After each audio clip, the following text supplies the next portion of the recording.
Assalamualaikum warahmatullahi wabarakatuh. Pada kesempatan kali ini saya ingin memperkenalkan sebuah aplikasi perpustakaan digital. Salah satunya adalah iPusnas ya. Kita masuk di Google Play, iPusnas. Demikian kita panggil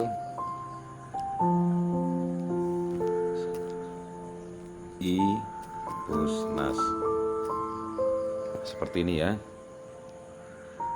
Jadi lihat logonya warna hijau dan biru. Silakan menginstal, dan kebetulan saya sudah menginstalnya sehingga saya tinggal membuka saja ya, iPusnas. Saya buka. Di sini kalau masih pertama tentu Bapak Ibu akan diminta untuk melakukan pendaftaran ya, melakukan registrasi dahulu dengan memasukkan nama, email, nomor HP, dan selanjutnya nanti akan dikonfirmasi ke email kita, dan kita harus melakukan verifikasi email lebih dahulu sebelum kita akan menjadi member dari perpustakaan digital iPusnas ya, sebuah aplikasi milik dari Perpustakaan Nasional. Ini tampilan ketika kita sudah masuk ke iPusnas. Di sini langsung tampil banyak buku ya, banyak buku yang bisa kita akan pinjam, atau kalau kita ingin mencari buku dengan tema tertentu yang kita inginkan, kita bisa juga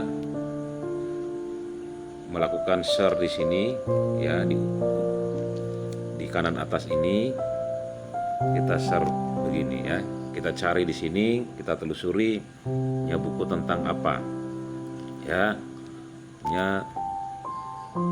punya saya ingin mencari buku yang berkaitan dengan puisi. Nah, di sini cukup banyak sekali ini ya, banyak puisi, buku-buku yang berhubungan dengan puisi. Ini ada buku puisi, kumpulan puisi dari sastrawan Djoko Pinurbo yang judulnya Celana. Nah, buku yang unik judulnya ya, Celana, sebuah kumpulan puisi dari sastrawan yang saat ini terkenal ya setelah W.S. Rendra, yaitu Djoko Pinurbo, dengan judul-judul puisinya yang nyeleneh-nyeleneh, yang aneh-aneh.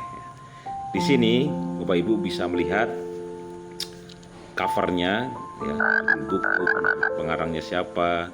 Kemudian di sini ada jumlah salinan. Artinya buku yang tersedia di iPusnas, buku ini dengan judul ini itu masih ada 4. Jadi sisanya mungkin saja sudah dipinjam sama orang lain dan belum dikembalikan. Jadi hanya tersisa tinggal 4 ya. Nah, di sini juga sudah ada keterangan buku, ISBN-nya, sinopsisnya juga ada, dan buku-buku yang direkomendasikan di bawah ini juga ada ya. Oke, nanti kan ini buku ini yang saya akan pinjam. Saya klik pinjam ya. Di sini ada 4 buku, tentu saya pinjam salah satu saja ya. Oke, konfirmasi peminjaman. Apakah Anda yakin? Ya, maksudnya kita yakin akan meminjam buku ini, kita tulis yeah. Oke, sekarang buku ini akan tersimpan dalam rak ya. Setelah Anda mendownloadnya, kita tutup. Nah, kita klik saja, coba baca ya. Baca, ini kita bisa membaca buku ini. Ini bukunya begini. Ini bisa saya sorong dari kanan ke kiri ya. Ini adalah puisi-puisi karya Djoko Pinurbo ya. Memang kalau lihat judul-judulnya unik-unik ya. Ini ada judul puisi namanya Bayi di Dalam Kulkas. Kira-kira bagaimana ini isinya puisi? Bayi dalam kulkas lebih bisa mendengarkan pasang surut angin, bisu keluarga malam, dan kuncup layunya, bunga-bunga di dalam taman, dan setiap orang yang mendengar tangisnya mengatakan, akulah ibumu, aku ingin menggigil dan membeku bersamamu. Nah, ini puisi-puisinya unik-unik judulnya ya. Coba kita buka-buka ini. Nah, seperti ini ya.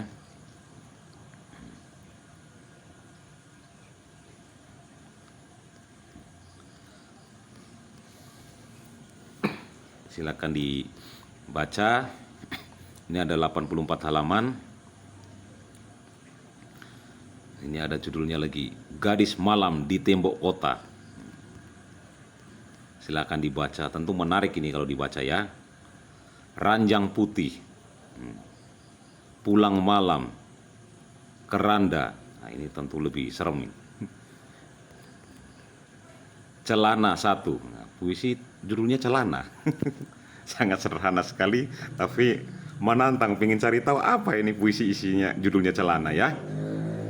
Ia ingin membeli celana baru buat pergi ke pesta supaya tampak lebih tampan dan meyakinkan. Ia telah mencoba 100 model celana di berbagai toko busana, namun tak menemukan satupun yang cocok untuknya. Bahkan di depan pramuniaga yang merubung dan membungkuk-bungkuknya, ia malah mencopot celananya sendiri dan mencampakkannya. Kalian tidak tahu ya, aku sedang mencari celana yang paling pas dan pantas buat nampang di kuburan. Lalu ia ngacir tanpa celana dan berkelana mencari kubur ibunya, hanya untuk menanyakan, "Ibu, kau simpan di mana celana lucu yang kupakai waktu bayi dulu?" Wah, luar biasa. Puisi yang unik-unik ini judulnya Celana 2, Celana 3. Oh, pantas ini antologi ini judulnya tajuknya adalah celana. Ya, begitulah Bapak Ibu. Kalau kita ingin mengatur transisinya, kita lihat di sini. Ya, di pojok bawah kanan ya, kita tulis apa ini, OC ya. Kita klik. Ini transisi yang saya atur adalah transisi ke samping, tapi bisa dirubah juga transisi ke bawah ya. Kita klik ini berarti kita menggerakkannya ke atas dan ke bawah ya. Saya lebih suka ke samping ya, seperti ini. Seperti kita membuka buku. Terkenang celana Pak Guru. Luar biasa. Puisi-puisi dari Djoko Pinurbo, unik-unik sekali. Tapi baguslah Bapak Ibu, kalau kita tidak menjadi member di perpustakaan digital ini, mungkin kita sulit juga mendapatkan buku yang seperti ini ya. Sangat sulit. Kita cari di mana ini buku-buku yang unik-unik seperti ini. Baik Bapak Ibu, ya kita lanjut. Di sini ada daftar isi juga ya. Ini. Jadi kita klik tadi di sini di sudut atas kiri ya. Ini ada daftar isinya. Kita bisa langsung menuju ke tulisan yang mana ya toh. Ini umpamanya judulnya Goyang. Ini langsung di halaman 67. Begitu ya Bapak Ibu. Oke, kalau begitu kita coba mundur lagi. Kita mundur lagi dan kita akan masuk di berandanya ya. Kita akan masuk di berandanya. Ya, seperti ini beranda tampilan awalnya, dan buku yang kita pinjam akan tampak di mana, tersimpan di rak buku yang di sini. Tampilannya di situ. Kita klik saja di sini, maka buku-buku yang sementara kita pinjam tampil di sini. Ini ada, saya punya 4 buku yang saya pinjam. Tentu setelah saya baca, dan buku ini sampai kapan dipinjamkan, bisa klik di sini, ada tulisan info ya. Info di sini kita bisa klik, kita bisa tekan sini, akan muncul masa berlaku 5 hari. Oke, jadi buku peminjaman kita ini berlaku 5 hari dan selanjutnya akan kita kembalikan. Dan tentunya buku ini mungkin akan dipinjam juga orang lain, dan orang lain sudah antrian untuk menunggu buku kita yang sedang kita pakai ya. Kita pulangkan. Jadi ini menarik Bapak Ibu.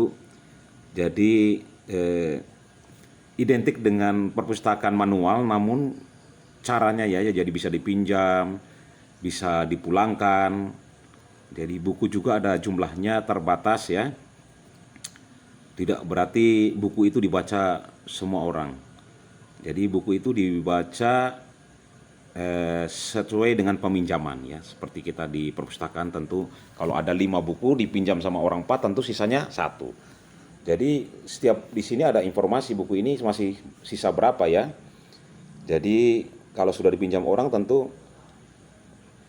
akan berkurang jumlah buku yang tersedia yang bisa dipinjamkan oleh orang lain ya. Ya, seperti tadi ya, seperti ini punya buku ini masih ada 7 kopi, berarti masih ada 7 orang yang bisa meminjam buku ini. Seperti itu Bapak Ibu ya. Jadi kalau ada yang kosong, sudah 0 kopinya, berarti sudah habis, sudah dipinjam semua sama orang. Dan kemungkinan kita ya ngantri dulu kalau mau suka pinjam buku itu. Kita harus mengantri, tunggu nanti orang lain kembalikan buku kita. Jadi sangat menarik, dan tentu dari aplikasi ini sangat menginspirasi untuk kita. Bagaimana jika model perpustakaan digital seperti ini, sebagaimana yang di iPusnas ini, itu ada di sekolah. Tentu buku-buku yang akan tampil di sini adalah buku-buku sekolah, buku-buku yang sangat diperlukan untuk siswa kita ya.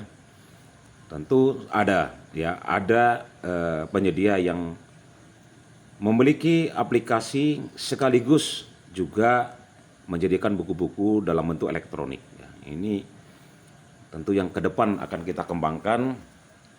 Selain kita tetap mempertahankan perpustakaan yang sudah ada, namun kita harus bisa beradaptasi, harus dapat bisa berinovasi menuju kepada literasi digital. Tentu kita perlu juga mengembangkan perpustakaan digital atau e-library ya.